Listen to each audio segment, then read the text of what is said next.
There is word that Bart is taking extra steps to train managers in the event of a strike.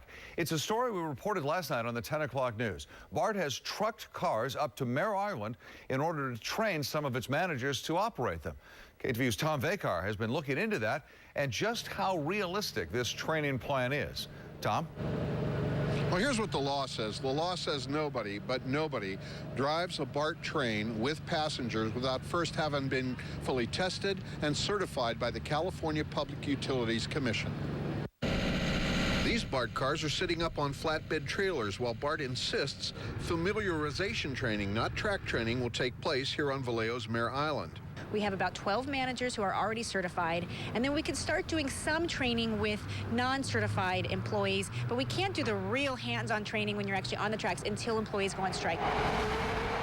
The union argues those Bart managers are not really certified.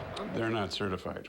They may have previously been certified at some point in their life, but there are constant revisions, constant changes, and that's been years since they've been certified. To clear this up yesterday, I contacted the CPUC looking for answers about Bart's safety record and train operator certifications, which is under its jurisdiction.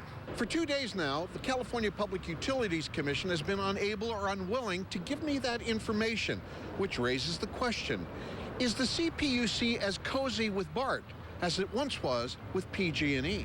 And today, I filed a comprehensive California Public Records Act request that requires the CPUC to answer each question in detail. Meanwhile, the Bart manager training is underway. Returning now to our coverage on the looming threat of another Bart strike. No breakthroughs in negotiations to report today. And if talks ultimately fail, Bart managers could be running extremely limited train service in a week. KTVU's Tom Vakar has this story you'll see only on 2.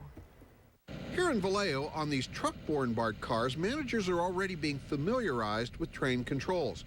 And for weeks now, Bart's been saying the trainers are Bart managers certified to operate trains by the California Public Utilities Commission. We have about 12 managers who are already certified, and then we can start doing some training with non-certified employees, but we can't do the real hands-on training when you're actually on the tracks until employees go on strike. The unions insist those managers are not certified by the CPUC. They're not certified.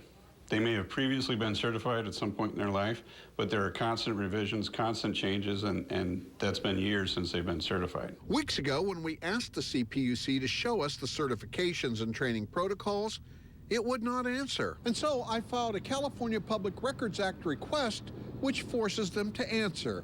And here are the answers. In that response, the PUC admitted it does not certify transit operators, does not decertify them, does no revocations of certifications.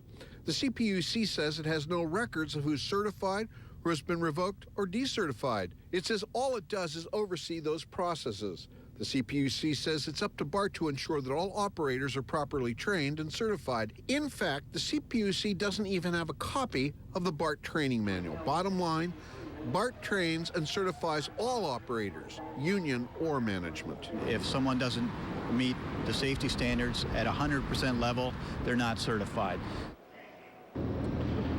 So anyone thinking the CPUC is providing extra protection for riders need only look at how the CPUC's oversight of PG&E blew up in San Bruno.